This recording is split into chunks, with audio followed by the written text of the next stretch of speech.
Baik, selamat siang kawan-kawan viewers dari channel YouTube Fakultas Hukum Universitas Asahan. Hari ini kita akan sharing session mengenai hukum ketenagakerjaan. Hadir tokoh-tokoh yang mumpuni, ada praktisi dan akademisi yang sengaja kita undang pada hari ini untuk membahas seputar ketenagakerjaan terkhusus di Kabupaten Asahan. Yang pertama, selamat datang Ibu yang telah meluangkan waktu, Ibu Dr. Anda Meilina Siregar MSI selaku Kepala Dinas Ketenagakerjaan Kabupaten Asahan. Selamat datang Ibu. Selamat datang. Assalamualaikum warahmatullahi wabarakatuh. Waalaikumsalam warahmatullahi wabarakatuh. Baik, yang kedua, kawan-kawan viewers sekalian, ada akademisi sekaligus praktisi di bidang hukum ketenagakerjaan, yaitu Bapak Dr. Maharaja Manoro SH MH. Selamat datang Bapak, selamat siang. Assalamualaikum warahmatullahi wabarakatuh. Waalaikumsalam warahmah, Pak Saipul. Dua orang yang sengaja kita undang ini perlu saya perkenalkan. Ada praktisi, Ibu Meilina ini selaku Kadisnaker ini tokoh perempuan, karena untuk menyelesaikan problematika ketenagakerjaan tentu sangat sulit ya kan. Kemudian ada juga Pak Maharaja. Baik, Ibu, kira-kira ini kawan-kawan sekalian biar tahu gitu ya kan, Disnaker ini tupoksi atau tugas pokok dan fungsi secara umum gitu, kira-kira di bidang apa yang ada pada Disnaker seperti itu. Terima kasih kepada Bapak Saipul. Sebenarnya Disnaker ini mempunyai regulasi. Kita berpegang kepada Undang-Undang Nomor 13 Tahun 2003. Kita mempunyai tupoksi, salah satunya adalah mengurangi pengangguran di Indonesia, khususnya Kabupaten Asahan, dan kemudian mensejahterakan buruh atau pekerja yang bekerja di perusahaan. Oke. Nah, itu sekilas kawan-kawan viewers. Nah, kita melihat ya kan lebih spesifik mengenai ketenagakerjaan seperti itu ya kan. Undang-Undang 13 2003 ini kan cikal bakal untuk melindungi, mensejahterakan mulai dari sebelum, saat dan sesudah dari ketenagakerjaan itu. Nah, saya mau bertanya terlebih dahulu kepada Bapak yang akademisi sekaligus praktisi. Pak Maharaja ini juga pernah menjadi mantan hakim ad hoc Relationship Industrial of Court atau pengadilan hubungan industrial. Pak, saya mau tanya, kenapa dalam undang-undang Indonesia menggunakan terminologi memisah atau memberikan kata alternatif antara pekerja atau buruh? Kenapa nggak disepakati aja pekerja gitu atau buruh aja gitu? Ini kan kadang menjadi dilematis ya. Kira-kira apa filosofisnya, Pak? Jadi begini Mas Saipul, Iya, Pak. berbicara masalah istilah ya, peristilahan. Kalau Anda dulu di semester 4 di mata kuliah hukum ketenagakerjaan, itu saya selalu menjelaskan ya bahwa ada penggunaan istilah pekerja dan buruh. Ya. Jadi awalnya memang undang-undang kita pada awal kemerdekaan itu masih menggunakan istilah buruh. Ya. Baru pada kemudian di tahun 2003 ya itu menggunakan kedua istilah tersebut, ada pekerja dan buruh. Jadi adanya perubahan istilah yang dianut atau yang diatur dalam Undang-Undang Nomor 13 Tahun 2003 tentang ketenagakerjaan itu adalah terkait dengan adanya desakan sesungguhnya bahwa sebahagian para aktivis buruh ketika itu melihat bahwa regulasi kita terkait dengan perburuhan itu namanya undang-undang perburuhan tapi prakteknya itu istilah pekerja, sehingga para aktivis buruh itu mengapa menggunakan istilah pekerja sementara undang-undang kita masih mengadopsi buruh seperti itu. Jadi pergantian itu juga berawal dari adanya apa ya, pada masa Orde Baru sesungguhnya, di mana Presiden Soeharto ketika itu membuat satu keputusan Presiden nomor 9 tahun 91 tentang Hari Pekerja Indonesia. Jadi oleh Presiden Soeharto bahwa istilah buruh itu konotasinya rendah, Kasar gitu Pak ya. dianggap kerja kasar. Iya. Soeharto berpandangan bahwa kalau istilah pekerja itu lebih mulia dan bekerja itu semata-mata untuk mendapatkan upah, tapi di samping itu dia harus memperoleh imbalan tambahan penghasilan dari hasil produksi perusahaan. Makanya harapannya bahwa pekerja itu lebih bagus istilah itu. Makanya itulah kemudian yang diadopsi, sehingga lahir juga Kepres nomor 9 tahun 91 tentang Hari Pekerja Indonesia. Dan memang ketika itu pada umumnya serikat pekerja serikat buruh itu hanya ada satu, Serikat Pekerja Seluruh Indonesia. Jadi sebetulnya pergerakan itu di sana. Terjadi ada desakan-desakan, kenapa single majority seperti itu. Ya, jadi ada desakan, sehingga itulah pada akhirnya tahun 2008 itu ketika diawali dengan krisis ekonomi, ya kan, pada akhirnya 99 itu ya, itu ada desakan dari kalangan pekerja buruh, ya, khususnya aktivis buruh, dan ada dukungan daripada dunia internasional, International Labour Organization, mendesak bahwa salah satu praktik perburuhan yang terjelek itu di Indonesia. Salah satunya terjelek di Indonesia. Ya, terus Pak. Jadi kalau kita ingat bagaimana peristiwa itu Marsina yang ada, banyak juga praktik-praktik perburuhan yang memang begitu apa ya, Yang kurang baik cuti, gitu ya. Pak ya. Terkait dengan kesejahteraan para pekerja juga sangat diabaikan ketika itu. Adanya juga intervensi daripada pemerintah, sehingga para pekerja buruh itu memang kita akui tidak bisa berbuat banyak, tidak bisa memberikan tuntutan, desakan, karena kita salah-salah dianggap sebagai bagian daripada pemberontak atau subversif ketika itu. Baik, berarti penggunaan diksi antara buruh dengan pekerja ini yang mungkin jalan tengah, desakan seperti itu. Di satu sisi memandang bahwasanya penggunaan istilah buruh itu terlalu kasar seperti itu atau terlalu kelas bawah seperti itu. Ini hanya memandang mungkin pandangan sosiologis seperti itu. Karena pun secara dunia internasional May Day itu ditafsirkan sebagai hari buruh, bukan hari pekerja seperti itu kira-kira. Tapi Indonesia memiliki kultural hukum dalam membangun hukumnya. Dalam perjalanan hukum gitu, kayak kan Bu, terdapat sekelumit permasalahan ketenagakerjaan di Indonesia, mulai dari aturannya, tumpang tindihnya gitu. Nah, yang di Snaker Asahan gitu, masalah yang pernah dihadapi yang rumit, sedang, dan yang ringan katakan gitu. Kira-kira kalau boleh diberitahu kira-kira yang pernah dialami gitu selaku penyelesaian sengketa tripartit gitu. Kita berbicara secara luas keseluruhan di Snakernya ya Pak. Iya.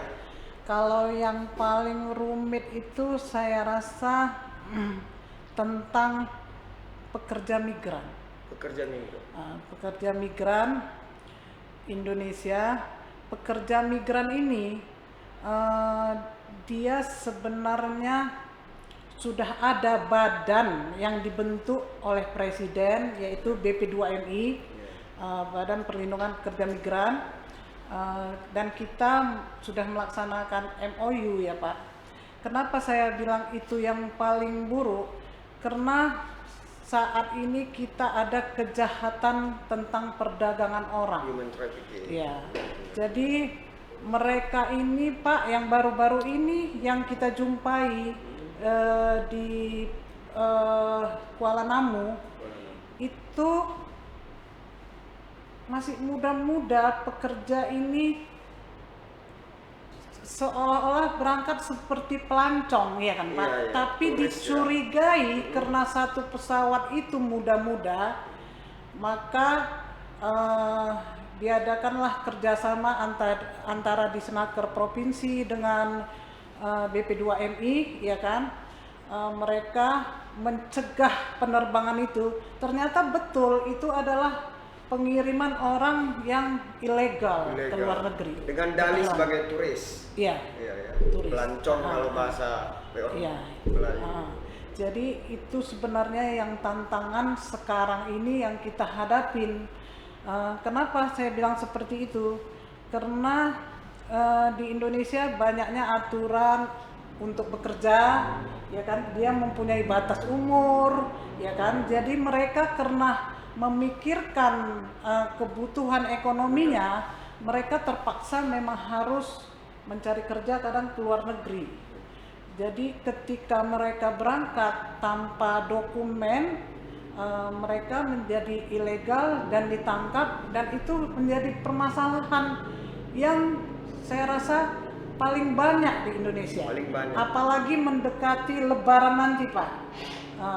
Ada masa-masa periode untuk seperti Ada. itu, Bu, ya? Ada. Kenapa saya bilang gitu? Lebaran yang lalu sampai kami ada menangani satu kapal itu tenggelam, Pak, di bulan 4 ketika mau menghadapi bulan puasa.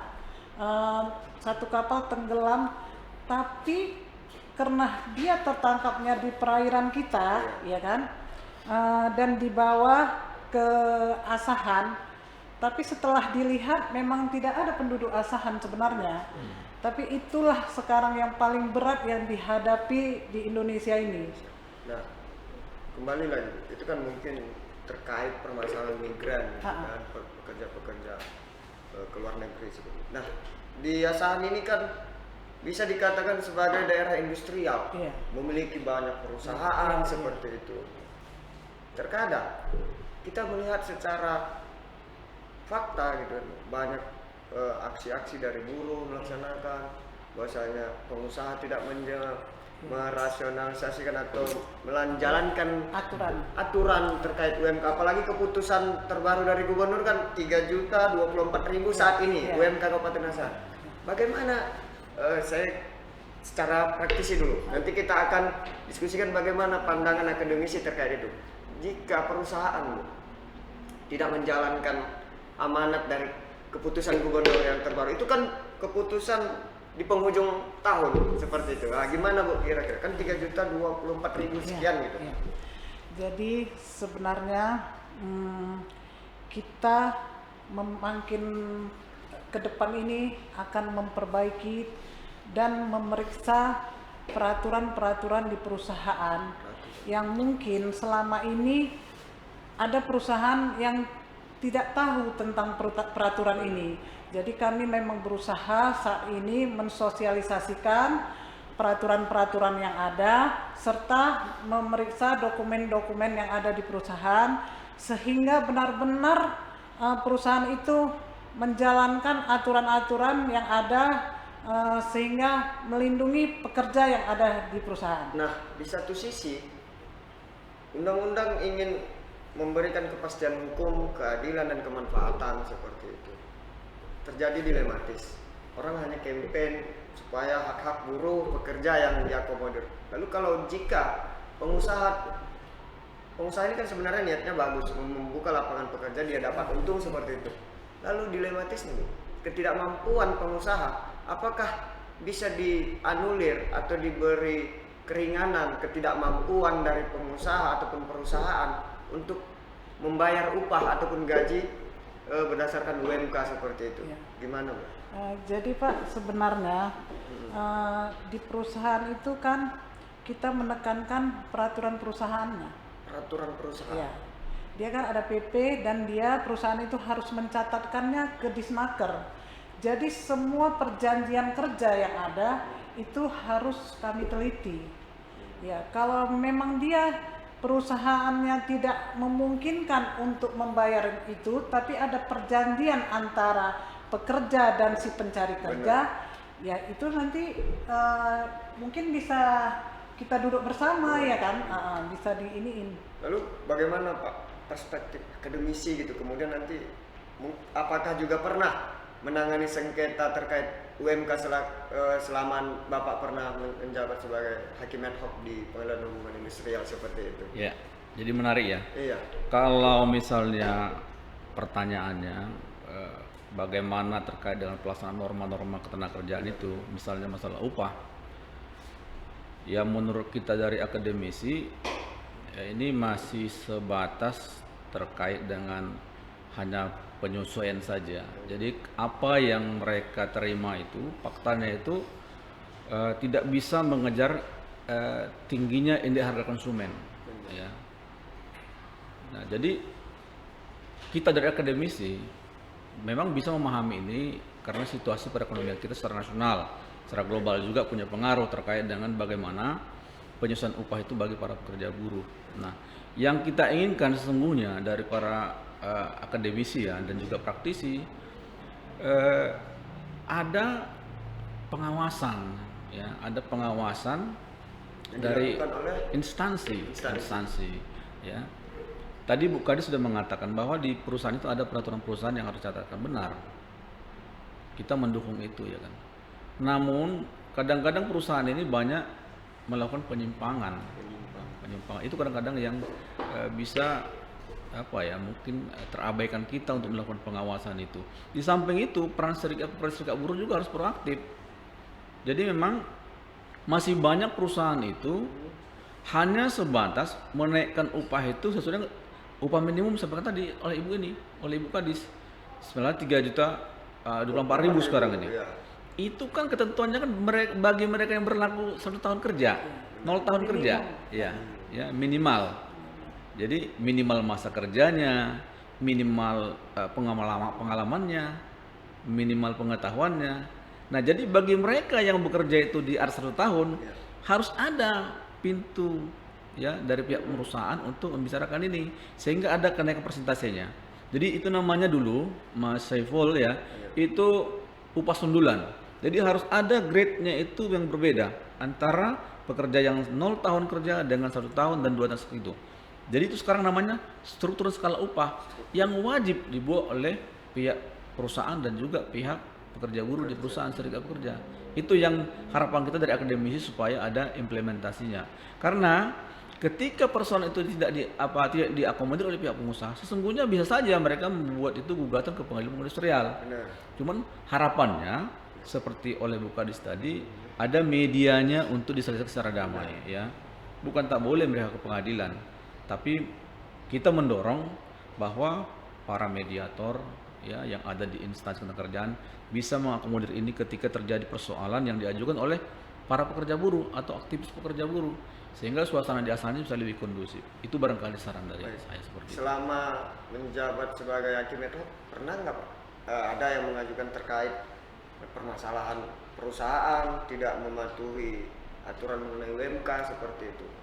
Tentu sangat banyak ya. Banyak. Kalau dari Asahan, alhamdulillah belum ada. Memang ketika Asahan saya itu belum ada ya. Kalau secara umum banyak. Kalau umumnya persoalan terkait dengan gugatan perselisihan hak namanya itu Mas Saiful ya. Jadi menurut Undang-Undang Nomor 2 Tahun 2004 itu ada 4 jenis perselisihan yang merupakan objek dari perselisihan industrial, yaitu misalnya ada perselisihan PHK, ada perselisihan hak, ada perselisihan kepentingan, dan ada perselisihan antara serikat buruh dengan pihak perusahaan. Nah, yang disampaikan oleh Mas Saiful itu adalah perselisihan hak namanya, karena menyangkut dengan norma-norma ketenagakerjaan. Jadi umumnya pekerja buruh melakukan gugatan itu include dengan ketika dia korban PHK. Kalau secara khusus masalah PHK itu nggak terlalu banyak.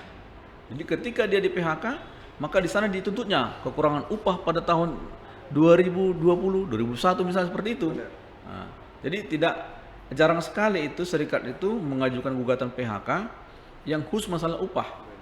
Karena apa? Banyak keterbatasan. Pemahaman buruh juga tentang undang-undang masih sangat rendah. Nah, seperti itu. Baik.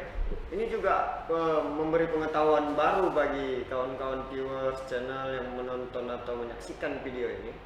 Terkhusus kawan-kawan yang berada beraktivitas di bidang atau di ketenagakerjaan seperti itu. Bukan hanya perselisihan hak yang menjadi objek penyelesaian dalam relationship industrial of court dalam pengadilan THI, ada juga perselisihan sengketa, perselisihan kepentingan baik mungkin serikat pekerja dan pengusaha seperti yang disampaikan oleh narasumber kita tadi Pak Mangaraja. Kemudian aturan hukum kan mengalami perubahan yang dinamis cukup sejak 2003 gitu. Kemudian negara mencoba untuk menyederhanakan aturan, mengakomodir kepentingan pengusaha, kepentingan pekerja atau buruh melalui undang-undang cipta kerja. Semua kan banyak di situ. Nah, ada salah satunya mengenai undang-undang ketenagakerjaan dari sekian banyak. Kemudian Mahkamah Konstitusi kan menunda pemberlakuan itu 2 tahun, diperbaiki dulu seperti itu oleh legislatif dan pemerintah. Akan tetapi di penghujung tahun ada kado tahun baru gitu ya kan, Bu, Pak? Ya. Ada kado tahun baru apa? Perpu nomor 2 tahun 2022. Peraturan pemerintah pengganti undang-undang. Ya, kawan-kawan buruh, pengusaha juga harus ketahui ini. Ada Perpu nomor 2 tahun 2022 pada bulan Desember yang dikeluarkan. Bagaimana ini, Pak, menyikapi? Sementara permasalahan problematika perburuhan itu sangat mungkin salah satu masalah di muka bumi yang sangat sulit dalam penyelesaian, sangat kompleks karena hanya mementingkan kepentingan hak sendiri. Bagaimana Ibu menyikapi lahirnya Perpu nomor 2 tahun 2022 kalau bagi praktisi seperti itu? Sebenarnya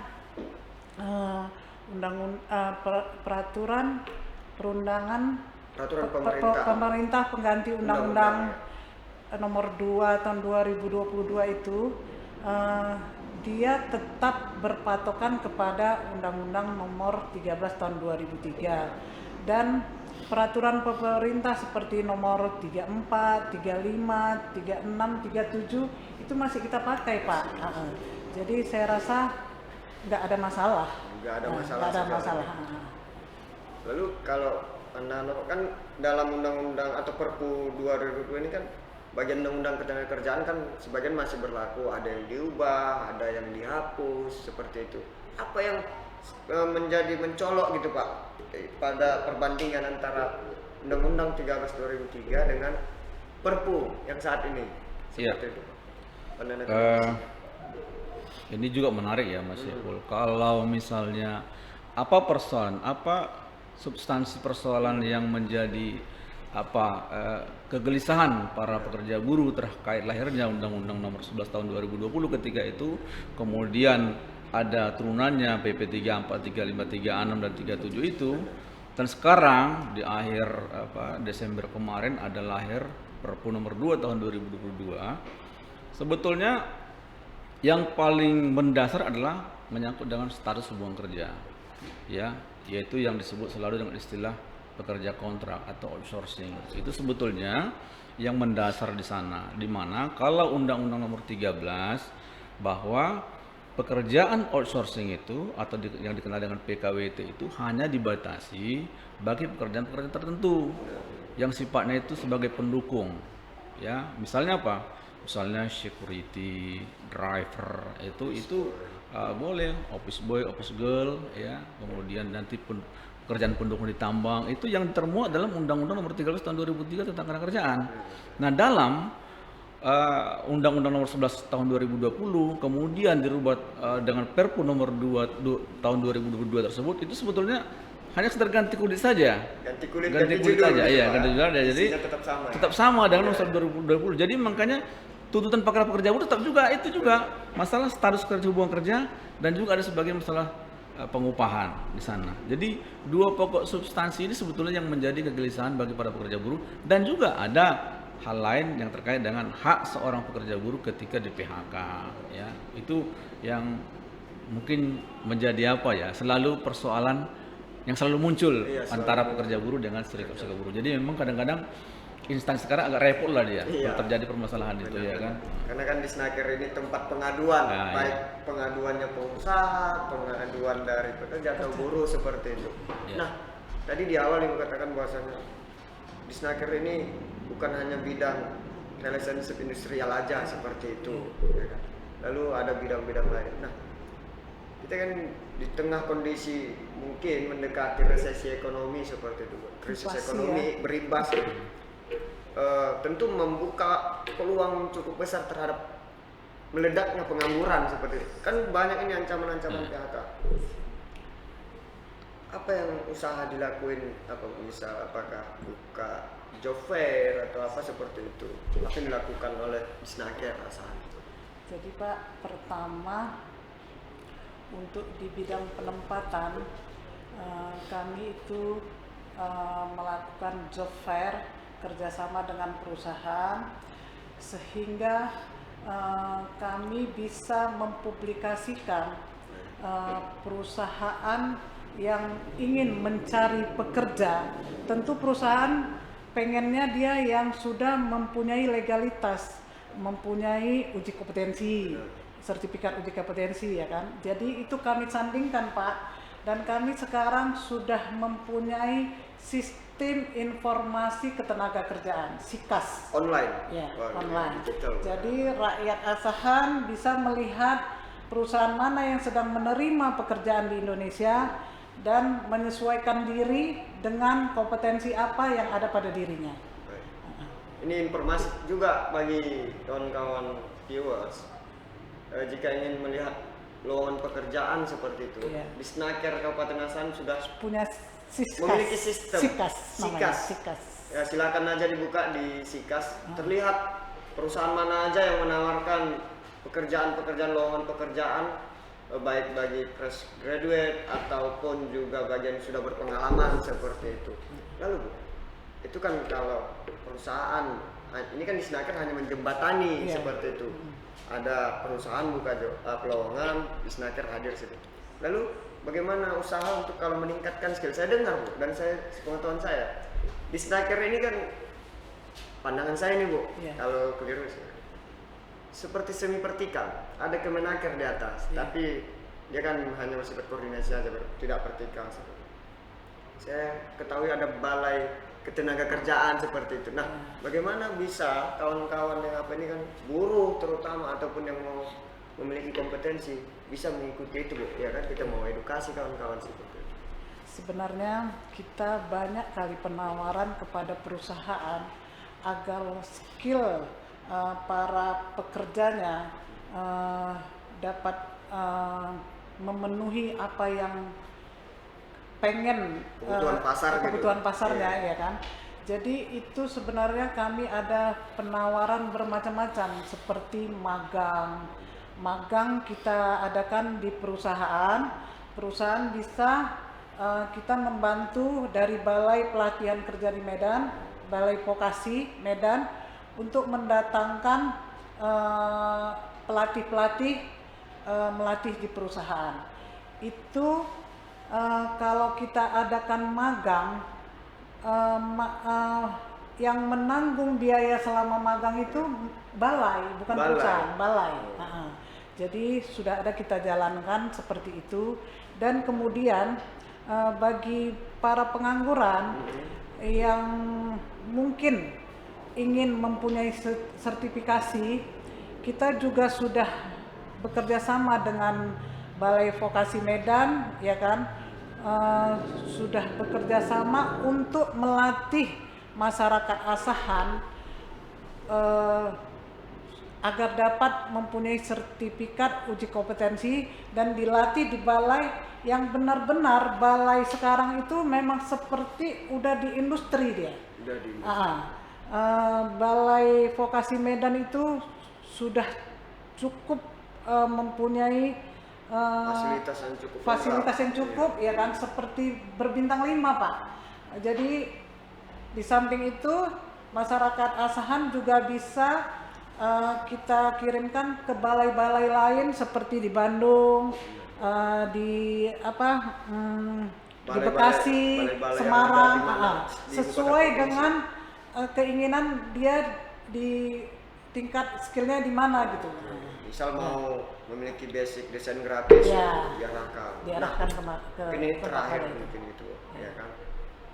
Jika, ya kan, pekerja atau buruh memiliki sengketa hubungan industrial, apa yang harus dilakukan oleh pekerja atau buruh? Terkadang di lapangan kan mungkin pekerja atau buruh yang pada tingkatan leveling atas yang mengetahui aturan-aturan, sehingga ini viewers kita ini bisa mengetahui seperti itu Bu.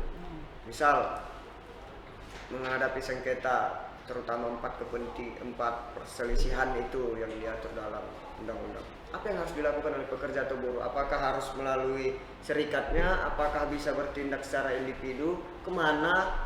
Dan apa kira-kira arahnya? Mungkin pandangan dari Ibu dulu terlebih dahulu. Dia bisa melalui serikat, ya, atau bisa juga datang langsung ke Disnaker, mengadukan permasalahan yang dihadapinya. Kita akan memediasi nanti. Karena di Disnaker udah ada 2 orang mediator yang bersertifikat. Berkompetensi dan Ya. bersertifikat Bu, ya. Ada 2 orang. Ya. Nah, kalau perspektif atau pendapat Bapak bagaimana? Iya, kalau langkah-langkah yang harus ditempuh para pekerja buruh ketika terjadi sengketa hubungan industrial di antara mereka itu, tahapan awalnya adalah mereka langsung melakukan pertemuan bipartit namanya.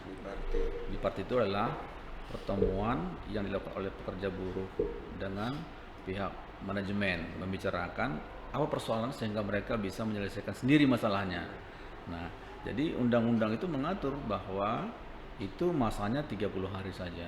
Nah, jadi ketika tidak ada kesepakatan, mereka bisa membuat surat pencatatan ke kantor instansi ketenagakerjaan supaya nanti dimediasi oleh mediator yang ada di instansi ketenagakerjaan seperti kalau Bu Kadis tadi.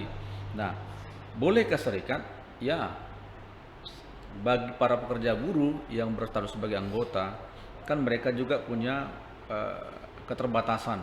Pekerja buruh ini kan taunya bekerja doang gitu kan, tahu dia apa hak dan kewajibannya.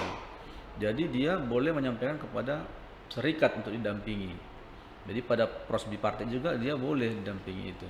Umumnya yang setahu saya di Asahan ini memang kebanyakan juga didampingi oleh para serikatnya bagi serikat yang tidak aktif. Tetapi bagi serikat yang tidak aktif akan ditinggalkan oleh pekerja buruhnya, dia akan langsung ke Disnaker. Nah, ini persoalannya, itu yang sering terjadi sehingga membuat permasalahan berkepanjangan. Nah, harapannya bahwa proses bipartit itu selesai di tingkat perusahaan saja. Nah, baru nanti kemudian ketika tidak selesai di situ, pihak peran Disnaker lah yang untuk memediasi persoalan tersebut sehingga ada penyelesaian diharapkan. Pun demikian, ketika tidak terjadi kesepakatan, nanti akhirnya mediator akan menerbitkan anjuran. Nah, masanya juga di sini 30 hari. Nah, setelah nanti anjuran diterbitkan, para pekerja buruh atau juga pengusaha ketika sudah menerima anjuran itu bisa menerima atau menolak, karena sifat anjuran itu namanya anjuran, hanya memberikan solusi kepada kedua belah pihak. Ketika solusi dianggap tidak sesuai, ya boleh aja ditolak buat pemberitahuannya. Bagi pekerja buruh yang sudah menerima tapi tidak membuat pemberitahuan, dianggap itu menolak. Nah, inilah yang disebut anjuran tadi itu sebagai lampiran para pekerja buruh untuk mengajukan gugatan ke pengadilan industrial. Jadi tidak boleh pekerja buruh atau serikat buruh itu mengajukan gugatan ke PHI, pengadilan industrial, sebelum adanya proses mediasi di kantor Ibu Kadis seperti itu. Itu Pak Ibu. Ibu, bagaimana? Iya. Oke. Baik.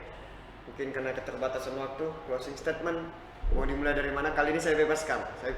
Silakan mau dari mana closing statement terkait sharing session kita pada kali ini. Mau Bapak duluan silakan atau mau Ibu juga silakan. Ya. Bagi kita dari akademisi tentu mengharapkan bahwa para pekerja buruh dengan pengusaha itu adalah mitra. Nah, sebagai seorang mitra, maka perlakukanlah pekerja buruh itu sebagai pekerja, sejatinya mereka harus mendapatkan hak-haknya. Jika ada masalah, bicarakan baik-baik, ya.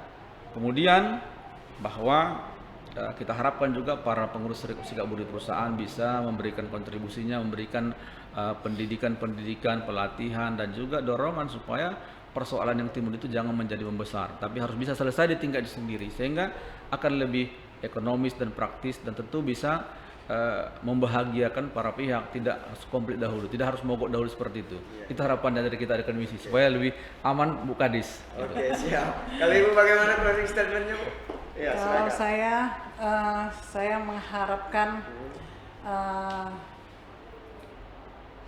untuk menekan tingkat pengangguran agar seluruh masyarakat Asahan bisa mengikuti pelatihan vokasi, sehingga tingkat pendidikannya yang rendah dapat memenuhi syarat untuk bekerja di perusahaan dengan uji kompetensi yang ada melalui sertifikat gitu. Saya rasa itu. Oke. Terima kasih Ibu Kepala Dinas, kemudian Bapak Maharaja yang sudah meluangkan waktu. Kawan-kawan viewers, sampaikan dari mungkin menyimpulkan dari pembahasan atau sharing session kita pada kali ini.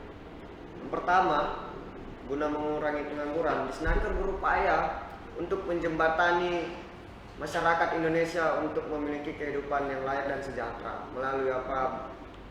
Menjembatani untuk masuk ke balai pelatihan kerja supaya apa? Memiliki soft skill maupun hard skill yang mumpuni sehingga dapat digunakan untuk mencari atau memasuki perusahaan ataupun untuk menjadi pekerja seperti itu. Kemudian Disnaker juga menyiapkan jika kawan-kawan viewers ingin melamar pekerjaan, mencari pekerjaan, silahkan diakses website SIKAS yang dimiliki oleh Disnaker Kabupaten Asahan. Kemudian juga pantau-pantau juga website atau akun media sosial Disnaker mengenai pemberitahuan-pemberitahuan terkait ketenagakerjaan mulai dari UMK, kemudian dari job fair yang sering dilakukan oleh Disnaker. Kemudian jika ada permasalahan dalam hubungan industrial, relationship industrial, silahkan diselesaikan secara tahapan bipartit antara pekerja dengan pengusaha ataupun diwakilkan atau dibantu oleh serikat pekerja dengan pengusaha. Jika tidak selesai, maka tahapan berikutnya ialah tripartit, yaitu penyelesaian antara ketiga belah pihak yang menjadi mediator. Orang-orang berkompetensi, 2 orang di Dinas Ketenagakerjaan Kabupaten Asahan memiliki sertifikasi atau kompetensi sebagai mediator untuk menyelesaikan PHI atau penyelesaian hubungan industrial. Kemudian jika juga tidak selesai, silahkan ke Pengadilan Hubungan Industrial untuk melaksanakan mungkin jalan terakhir untuk penyelesaian, mengajukan gugatan, baik pekerja juga pengusaha juga bisa untuk melakukan gugatan terhadap permasalahan atau hubungan industrial. Dan jika ingin berkonsultasi, silahkan langsung datang mungkin ke Dinas Ketenagakerjaan atau juga ke Fakultas Hukum, karena Bapak Maharaja merupakan ketua program pasca sarjana dari Magister Hukum Fakultas Hukum Universitas Asahan, memiliki kumpulan segudang pengetahuan dengan kualifikasi ketenagakerjaan, pengalaman pernah aktif di serikat pekerja, kemudian aktif juga pernah menjadi hakim ad hoc Pengadilan Hubungan Industrial Medan. Mungkin terima kasih sekali lagi Bu, semoga sehat dalam beraktivitas Bapak juga. Karena persoalan ketenagakerjaan membuat Indonesia ketergantungan, karena dari ketenagakerjaan akan melahirkan ekonomi sehingga sejahtera dan perputaran ekonomi hidup di negara kita ini. Mungkin itu saja poinnya. Tanpa ketenagakerjaan negara akan kolaps. Maka untuk negara sejahtera maka harus perhatikan kesejahteraan pekerja atau buruh. Terima kasih. Itu yang disampaikan oleh Prof. Edward, salah satu pemikir pada Organisasi Ketenagakerjaan Internasional. Sekian, terima kasih. Assalamualaikum warahmatullahi wabarakatuh. Selamat sore. Sampai jumpa pada sharing session hukum berikutnya. Terima kasih, Pak. Nah, Pak Des.